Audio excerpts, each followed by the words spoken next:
Hello and welcome to Cultural Economy in the Kitchen, the podcast from the Journal of Cultural Economies editorial collective. I'm Professor Philip Roscoe, Professor of Management at the University of St Andrews Business School, and I'm co-editor-in-chief of the JCE. And I'm Dr. Addie McGowan, a Research Associate in Market Studies at the University of Salford's Business School, and I'm the Reviews and Online Content Editor for the Journal. We all love a bit of craft production, don't we? It's the antidote to the ills of consumer society, or so we think. But it turns out the picture isn't quite so simple. And today we're talking about the ambiguities of craft production, whether that's in the Marshall Islands or ex-industrial Portland and Detroit. To tell us about their work, we welcome Ola Berta and Steve Marotta. So first of all, Ola, can you please introduce yourself and tell us where you're joining us from? Yes, my name is Ola Berta, and I'm a postdoctoral fellow at the University of Bergen, the Department of Social Anthropology. But I'm not phoning in from Bergen. I'm phoning in from from Eastern Oslo, from my homestead, where I live on a small holding, actually. I recently learned this English term. If I say small farm, Americans have a different scale in mind than what I have. But yeah, that's cool. We'd call it a croft in Scotland. I think that would be an equivalent. And so I wonder, this will be an interesting question. What have you been cooking in your kitchen recently? Right before we met, I made a big pot of soup, root vegetables, and what was it? It was pork meat, I think, actually. Fantastic. Yeah. That sounds very, very warming, kind of early spring in the northern hemisphere, yes, or the north of the northern hemisphere. Wonderful. And Steve, hello. Can you please introduce yourself and tell us where you're joining us from today? Sure. Steve Marotta. I am, and my official title, I think, is a senior instructor at Portland State University here in Portland, Oregon, where I'm calling in from. Yeah, I'm sorry. What else? It's like 8 a.m. here, so my brain is still switching on. Is that all you asked me? Yeah, and then I guess the next question is, what are you cooking in your kitchen? Hopefully coffee, because it's 8 a.m., but anything else? The coffee is still taking effect. I have had my coffee. Yeah, I'm a big fan. I do like to bake. The last thing I cooked, I'm in the process of fermenting some bagels. I'm a big fan of bagels, New York style bagels. That's the last thing I made. Fantastic. We learn all sorts of interesting things about our journal contributors. You cease to be words on the page. We know what you like to cook. And we have this as well. We always have the time issue with the international podcast. So unfortunately, someone's always pre-breakfast. And I'm afraid it's you taking the coffee bullet today, Steve. So thank you very much. That's our lineup for today.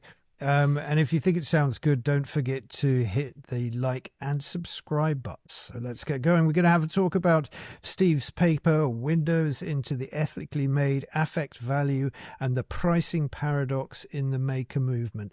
Now, I really like this paper. This has long been a favorite of mine, and I'm very pleased to have a chance to discuss it on the podcast. It was published a few years ago, and I believe I was associate editor, actually, seeing it through the journal way back when I had not long been involved with the JC. The paper ties into a long tradition of writing on moral economies, perhaps going all the way back to Polanyi, to E.P. Thompson, but certainly to Andrew Sayers' important work.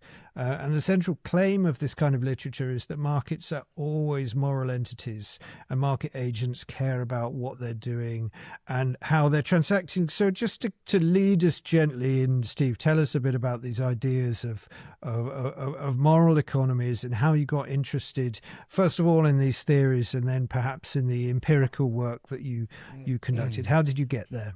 Sure. So, I mean, I guess my entree into the discourse on moral economies was actually through preparation for this paper. So, to be completely transparent, it wasn't a discourse that I was deeply involved with beforehand. It was actually my empirical research that led me to it. I wanted to find a way to open a conversation, I guess, between affect theory and this moral economy discourse. This idea of economy sort of I guess the meeting point was the price, right? Because like the real tension in this particular paper is like what happens to a price when a certain morality is invested. But as a way sort of, when I was doing my empirical work, what I noticed, right, was that makers were trying to justify immediately to me, who I'm not a consumer, but they were trying to justify to me the cost, right, for consumers of the things that they were making. And it really stuck out. It was almost like an emotional discourse. And so it was really important to me that I find a literature that unpacked the relationship between morality and economy. So that's how I came across the discourse at first. So I hadn't actually been reading a lot of this stuff before I was preparing to write this paper. Oh, there we go. Well, Andrew Sayer was he was my assessor in my kind of end of first year PhD upgrade, whatever we have in the UK. And I remember he gave me a real kicking, not out of malice, just because that was an important thing to do in the circumstances. But I remember him quite fondly from my doctoral days. You tell us a bit more about the empirical side. How did you get interested? What's special about Portland and Detroit and these kind of the situation of these places for people who don't know? Yeah, there's a lot of ways I could go with this, right? Well, I mean, my initial attachment to these places is just because it's like the research things start where you are. I lived in Detroit for a while, and as a younger person, I lived in Detroit. And it's hard being in Detroit and not asking some questions about what's happened there. But before I actually knew the history and so forth. So that was like the beginning of my interest in Detroit. I always wanted to come back to Detroit even after I left Detroit. And it just so happened that it was kind of a really nice counterpoint to the work that I fell into here in Portland, which, it doesn't share a ton with Detroit. But what it does share is it has sort of like a bit of a post-industrial vibe to certain aspects of it. And those are the places I was drawn to, right? And then the production practices that I was originally interested in, the way the relationship between artists and gentrifying cities, right? This was like sort of my initial interest. And then I kind of stumbled into the whole maker movement thing.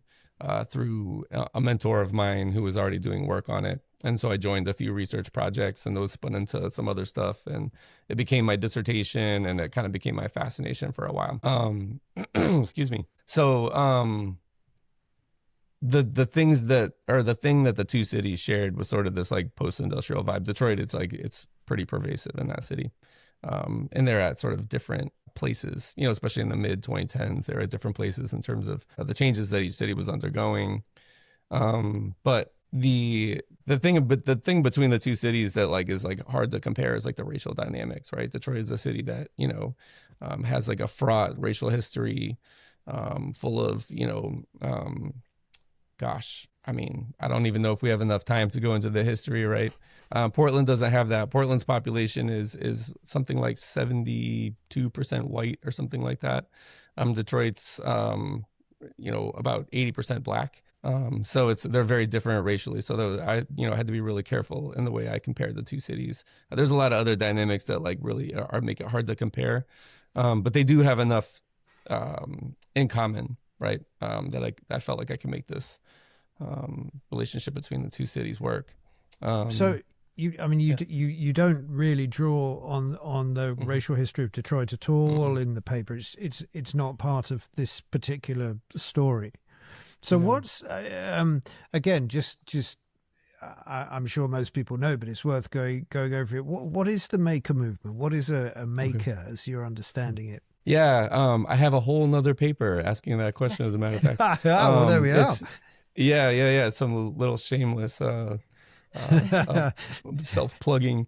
It's a tricky as Marotta 2025 wrote in his seminal work. That's how we do it, right? It's gotta make sure we cite ourselves, Absolutely. Nobody else will. Yes. So it's tricky because it's of course parallel to some of the identities that emerged in like the arts and craft movement, right, in the early 20th century.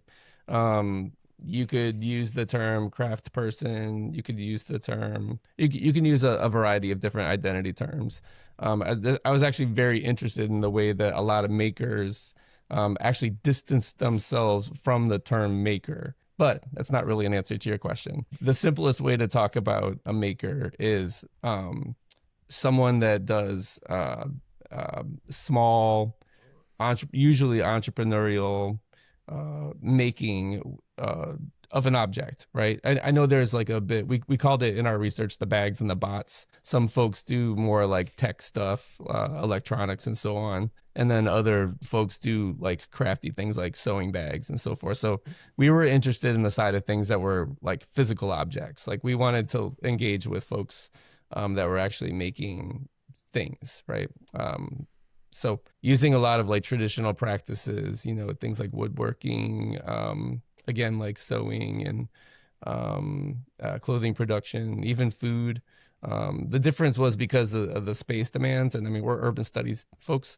So we were interested in the way industrial cities were changing. But this like newly emerging set, or re-emerging, maybe I should say, set of producers required more space and like other sort of physical things that, you know, tech producers and so forth didn't need. So hopefully that answers your question. I feel like I'm probably leaving a bunch out, but yeah. Yeah. So Steve, thanks for that kind of definition, or maybe lack of definition, of what a maker is. And it sounds like these are terms that can be unpacked and used differently in different contexts. So Ola, I'm curious for you, in the Marshallese context, which we'll get to in the second part of our conversation, do you see the people that you worked with as makers as well? Do you think that there's a distinction in what you would call people who are making these cultural products versus in the Portland or Detroit context? No, I think they would probably go under the same label, although maker is not a term that people use in the Marshall Islands, and I'm not used it in my work myself. But it's not because I have it doesn't fit or anything like that. It fits, but I'm sort of relating more to the literature that has used craftsperson or craft worker, and that's what I've used. But it's not a conscious choice vis-a-vis maker, for example. That makes perfect sense. Although in the Marshall Islands, they usually call themselves weavers. Although they don't weave at all. It's not weaving. It's plating, really, what they do. Most of it is usually plating. But they call it weaving, even if the word for it comes from the Japanese word for knitting. So it's a bit muddled. But yeah, they call themselves weavers. And I usually refer to them as artisans. So yeah, sorry. That's the thing, isn't it? Is that all of these terms have a particular kind of cultural freighting and baggage, and I guess the maker identity is this distinctively sort of post-industrial applied artisan type thing, and the fundamental problem, as you hinted at earlier, Steve, for these makers is that artisan production, especially ethical artisan production, is very expensive. Yeah, so you have this notion of the pricing paradox, which you call very nicely an effective ethical economic conundrum. So tell us more about this. What does it mean to say that ethical production means unethical prices?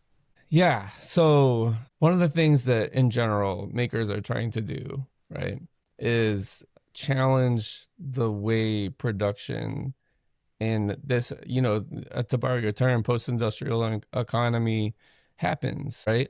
They want to, of course, like preserve certain like forms of producing and etc. But they also want to not be.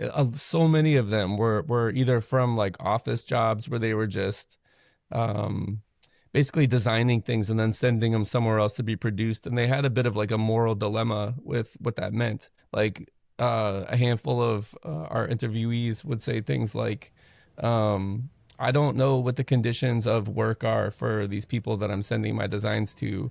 I don't know. I don't even know where the factories are. I don't even know what country they're in. I don't know what the laws are that protect them and so forth. So there was a bit of like an ethical like divorce between the way, the form of production and kind of the ethics of work and so forth. And so a lot of them left the workforce or never even joined the workforce in the first place because of those sort of moral dilemmas. And so when they started producing, that was important for them that they sourced as locally as possible, that they made in-house. They did everything that they could to slow things down and to make things evident for the consumer so that, they can recover some of that like ethical loss that they experienced, right? But they also wanted to be able to like transmit that, if you will, to the consumer. They wanted the consumer to understand that that's what they were doing, right? The problem is in having that ethical, in recovering that sort of like sense of like morality, right, in their production process.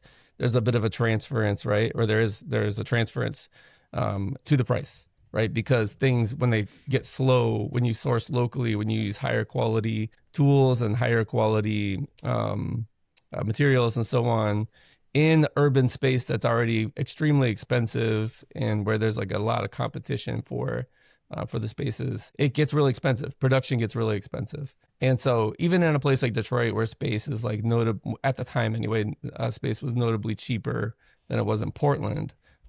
Production got very expensive. And so the price tag gets bloated. And that's like sort of, that's like kind of the essence of the pricing paradox, right? Is that in sort of acting ethically in production, if you will, right? There is a transference to the price tag, which is like a kind of like I think in the paper I call it something like unethical prices. There was like so many stories that I heard about like consumers being like, why would I pay $180 for this backpack that I can get for $25 at a box store or something like that?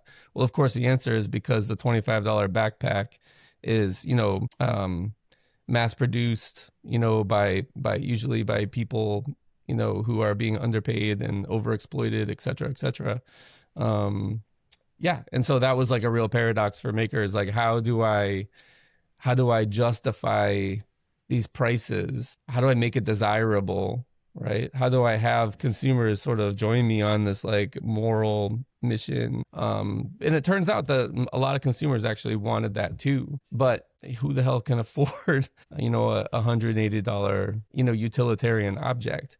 Who's going to pay $60 for a comb, right? You can get a cheap plastic one anywhere for $1. So, I mean, that's the essence of the pricing paradox. And it's a moral problem. You've got a very nice turn of phrase, so I'm gonna quote you another little time. But you write, the capitalist pricing mechanism has achieved the feat of making remedies to the moral hazards of globalized production seem immoral. So the price itself has a moral content. So this is where the windows come in. Yeah. I mean, this was evident immediately, like in my own investigation, my own interviews, particularly in Detroit, where space was a little bit more affordable. Makers could afford having bigger spaces where production was like the sort of exemplar for this is this one, in the spirit of anonymity, I can't really talk about like the product and all that stuff. Of course, yeah. But this one like shop that I went into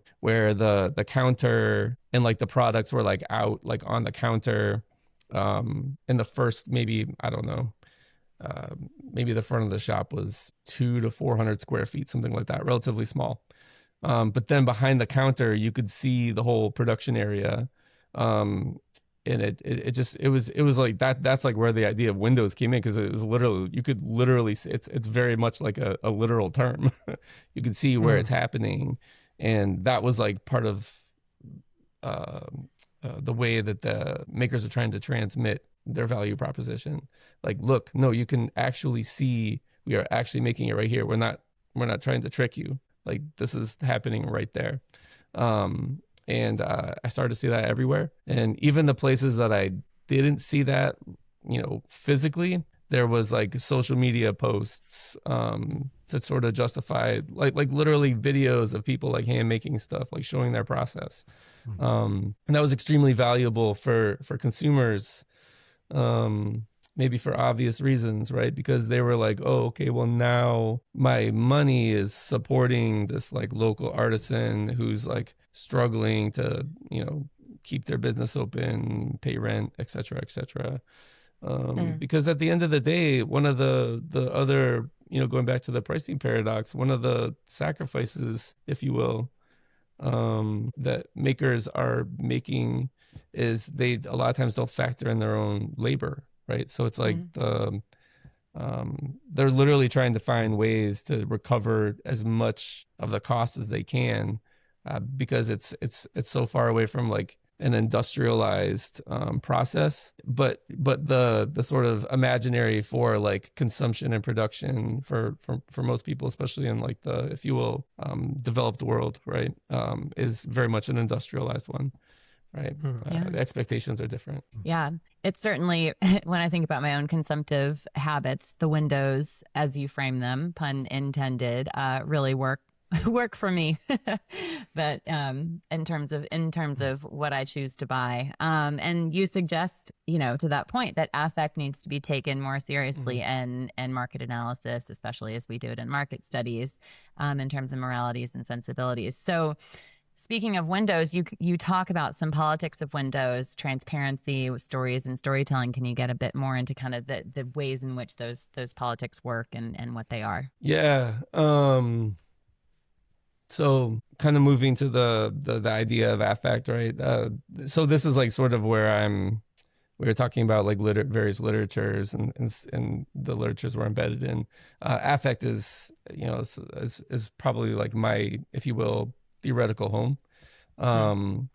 And one of the things I was noticing in the interviews was like the sort of emotional charge, right, of like if you will, the atmosphere of the interviews, and that was really important while I was conducting the interviews to note like the scene, right, to really kind of take in the atmosphere of the interviews, but also to think about the way when I talk about affect, what I'm really interested in the way that people are attached, particularly to objects, and you know, objects kind of not necessarily meaning like, you know, a physical thing that's in the world. It could be a lot of different, you can think about objects as in a lot of different ways. My favorite writer is Lauren Berlant, and Lauren Berlant would think about an object as like something that holds out a set of promises, right? And so that's sort of the grounding theoretically, and how I'm thinking about this notion of transparency and storytelling and windows, etc. So for producers, for these makers, how do they foster and cultivate and steward, etc., accumulate, if you will, these sort of affective attachments, like to not only the object that they're going to be eventually consuming, but to the process itself, to the maker even, right? You know, what, if you will, sort of promises does the thing hold for them, right? And in a lot of ways, my assumption, I don't know this because I haven't done this research, but my assumption would be that even for the consumer, there's some sort of like a road sign to a different world, right? One where they don't have to be like shopping at box stores and buying, you know, a lot of useless garbage that they're going to end up discarding, and much of which won't even be useful for them. How can they love an object, right? So like another theorist that I'm interested in is Walter Benjamin. Benjamin, you know, in the essays that lead up to the Arcades project, talks about this idea of lover's value, like what happens when you remove something from the discourse of use and exchange, right? Where you're looking for other ways to identify your attachments to an object. So like the idea of collectors, right? Someone that actually loves an object for its like objectness, right? And again, like objectness being something of like, what type of attachments does it hold? Or what type of promises does it make to the consumer? So hopefully that answers your question. Definitely. Yeah. And I think it really nicely brings us to Ola's paper, thinking about, a window into a specific making world. I mean, Ola, your paper, Culture or Commerce, Craft is an ambiguous construction between culture and economy, obviously fits very well with the journal, of course, and also this conversation with Steve too. So you begin with a vivid scene of a women's church group in the Marshall Islands, which speaks to, and I quote, the multidimensional character of locally produced crafts in terms of valuation, use, and purpose. So can you tell us what got you to the Marshall Islands from Norway, if that's where you indeed came from, and describe the scene to kick us off? Take us to that church and that event. So I go straight to the church, or do I go to my journey to the Marshall Islands? Well, let's take us from from Norway to the church. Right. Well, this particular event happened back in 2014 when I was doing my first fieldwork in the Marshall Islands. At that point, I had been there for about 6 months, I suppose, from December 2013. For my MA degree, actually, I did a 7 months fieldwork that sort of launched my academic life. And I had lived on a rural atoll called Ebon. The Marshall Islands is an atoll nation with scattered atolls along a parallel range of atolls. And common terminology there has been between center islands and outer islands. I'm trying to abandon that term outer island and talk about rural atolls instead. Where I had lived on Ebon, this rural atoll, for 5 months, just sort of trying to immerse myself in this everyday life as anthropologists try to do, looking at labor practices and subsistence patterns, and just trying to sort of learn about everyday life on a rural atoll in the Marshall Islands. And so I had spent a lot of time with the local Protestant church group, doing community work projects and that sort of thing. And as they were planning this trip during summer, because on this rural atolls, you have very limited transportation possibilities. So we have roughly like a ship every quarter or so in a year. And one of the more reliable ones is when school is out. Because when school is out, the older kids who go to high school, they come back on the ship. So you need to be somewhat reliable for that. And it's also an opportunity for people on rural atolls to go to town. And then, so the other kind of reliable one is when school starts again. So those two ships are pretty stable. So people usually go from rural atolls to town during summer months. And then they have these big church meetings and so on very often. So this female Protestant church group that I was spending time with, they had spent the last few weeks before leaving making tons of different kinds of crafts, everything from mats to wall hangings to necklaces, and making rolls of pandanus leaves that they use to make these particular items. They had collected cowrie shells on the ocean-side reefs and also made a lot of food stuff as well. That is also a very valuable commodity when people go to town. So all these sort of cultural products, right, that they had prepared beforehand.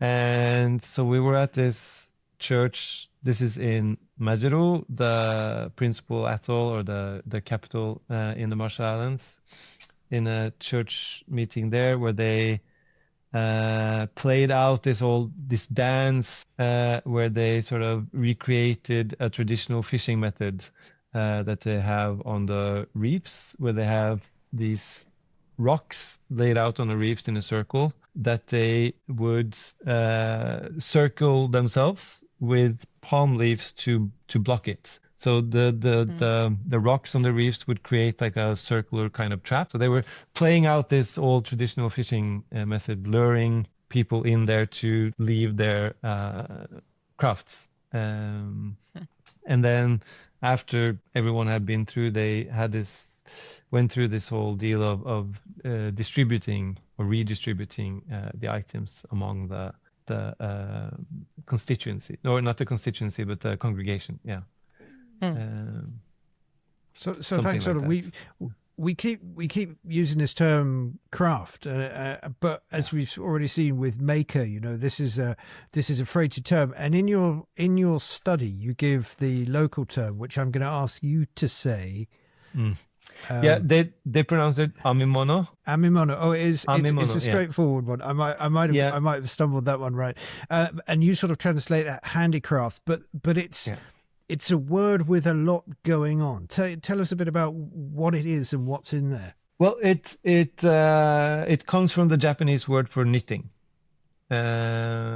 Okay, so and I have no idea how to pronounce it in Japanese. I don't know if any of you can, but that's the phonetics that it comes from knitting, and the particular craft that I've been studying, or its contemporary. So it's sorry to interrupt. It's a colonial word in that case. Yes, because the contemporary craft scene is an inheritance of the colonial period. Right. Actually, okay. They made obviously made utility objects before, used many of the similar kind of techniques, at least the plating. So they had many traditional forms of plating, making all sorts of patterns in geometrical shapes to make mats and sails, and so it was they used the same sort of techniques for like plain utility objects, like a boat sail or a floor padding. Is that the word?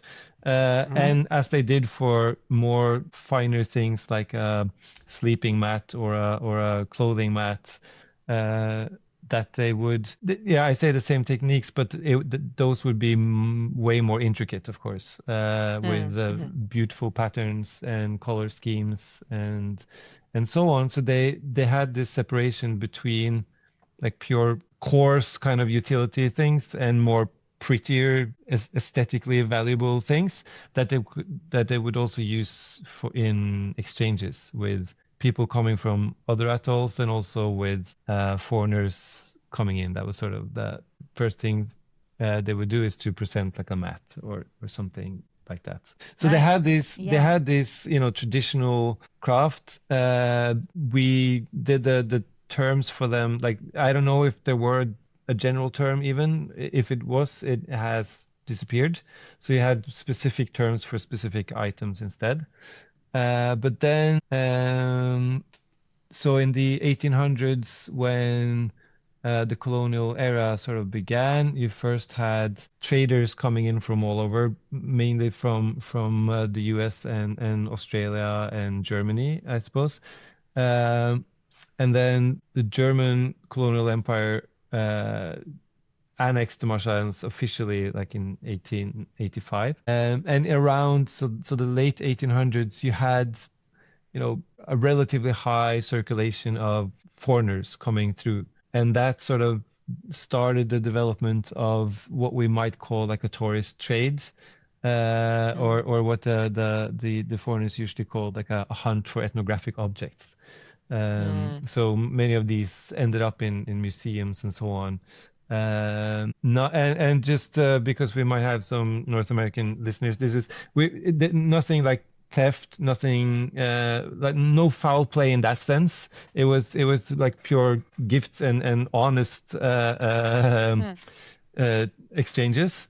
But the point was that we had this sort of early forms of a tourist trade taking shape, but it was not until like the 1920s, during the Japanese colonial reign, the Japanese exceeded the Germans when the First World War broke out, that they sort of started to not industrialize. That's a completely wrong term, but where they started to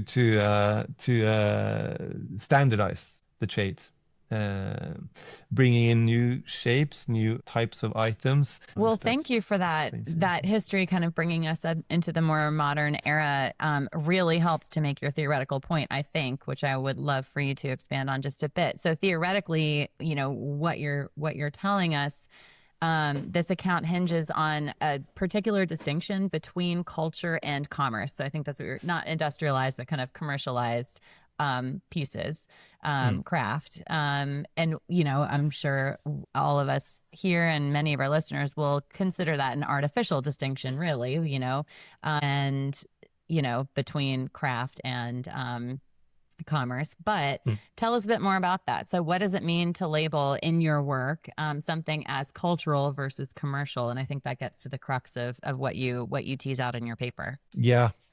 No, that's the difficulty, right? That's the whole problem. How to tease these two things apart. And so it's very easy for foreign observers to just go, this is something that they made for the market. It doesn't really have a deeper cultural meaning. Whereas one of my points is that we have seen throughout history sort of a shift internal as well from this more distant kind of production for the market attitude towards a more of a meaningful relation to these objects. If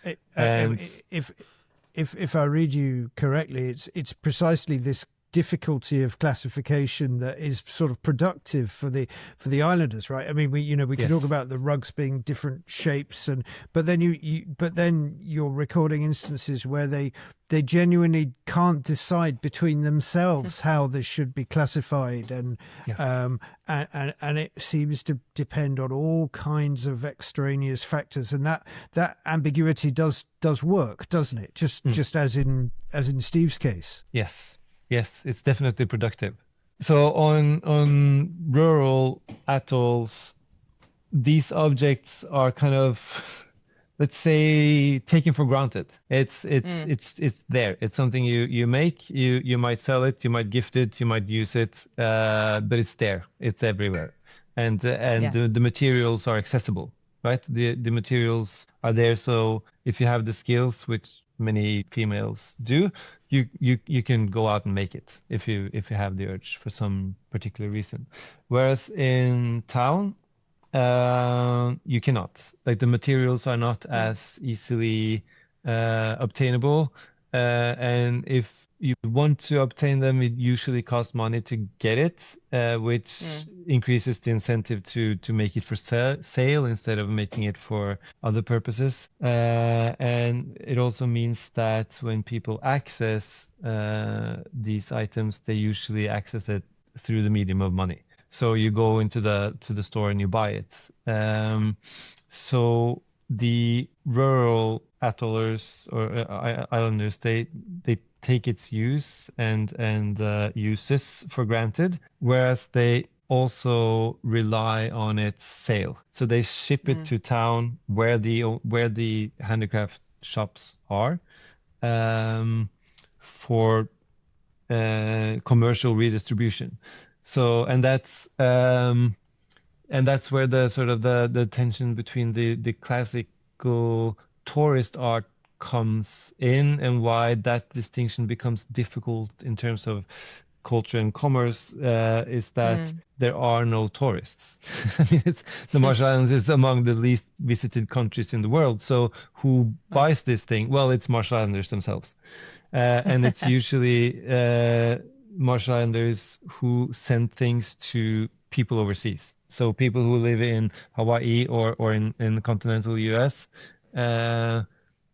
they don't have that access, right? So for them, they become valuable in a completely different way, tied into nostalgia, tied into this homeland sentimentality, tied into some sort of idea about culture and so on. So you have these other dynamics that come in and give them value in a different way, which also means that you have this sort of it makes sense to sort of distinguish between rural atollers, town dwellers, and diaspora, because they relate to these crafts in a different different way. Nice. So there's Thank you. no tourists, just the occasional intrepid Norwegian anthropologist Yeah, between boats. You, I mean, your sort of concluding idea takes us back very nicely. That this notion that craft needs the market, and the market supplies goods, and all of these kind of things. We're all tangled up, and I think that's what we see in across both these papers. That you know, the makers, the crafters, they're not trying to overthrow industrial production, but to live decently within it, to find ways of making meaning, of surviving, of queering relations between cultural and commodity production. And I wondered if you could just, both of you, maybe Steve first, reflect a little bit on what we could take from this. You talk about the possibility of windows a little bit in your paper. Maybe I could draw you out on that. Sure. We like to hit you with a meaning of life question before 9 a.m. It's just the podcast rules. It's exactly what I like to answer it. Great. Yeah, so I mean, it's a tough question because it's one that I feel like I'm still unpacking, and I wanted to actually leave a lot of doors open at the end of this paper, as it's maybe what I normally do when I conclude. But I think one of just because of my own political orientation and the sort of, I don't know, the political context, you know, I'm sure it's global, but, you know, I'm in the United States, and the political context here over the last, like, you know, a bit of time. I am